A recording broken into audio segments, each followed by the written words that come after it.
Welcome to Luca is a Billionaire, where the only thing I invest in is your answers. In this video, I will explain how to play Phasmophobia without a mic, easy method. Start by choosing roles and setting expectations with teammates before entering a job, then use in-game text chat and map pings to relay ghost evidence, locations, and objectives.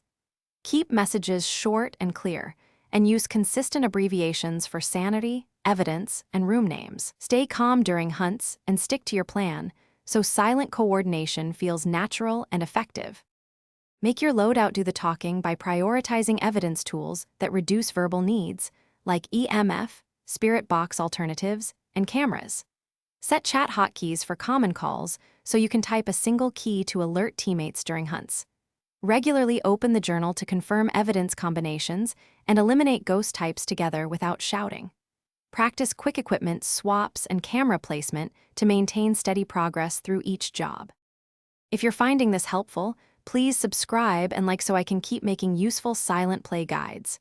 Quick recommendation: Bento Box make meal prep easy with these leak-proof containers, a tiny lifesaver for gaming nights and quick snacks between jobs. I tossed a link in the description along with other deals for convenience and no pressure. Thanks for the support. Now let's get back to the video. During a round, move with purpose and stick to a silent checklist for each room, checking EMF, fingerprints, freezing temps, and orbs. Split into pairs to cover more ground while keeping someone near the entrance for emergency regrouping. Agree on non-verbal hunt signals such as flicking lights or using a camera flash, and place cameras strategically to monitor movement. This keeps everyone informed without a mic and lowers panic during tense moments. Thanks for watching and please subscribe. It's the best investment you'll ever make.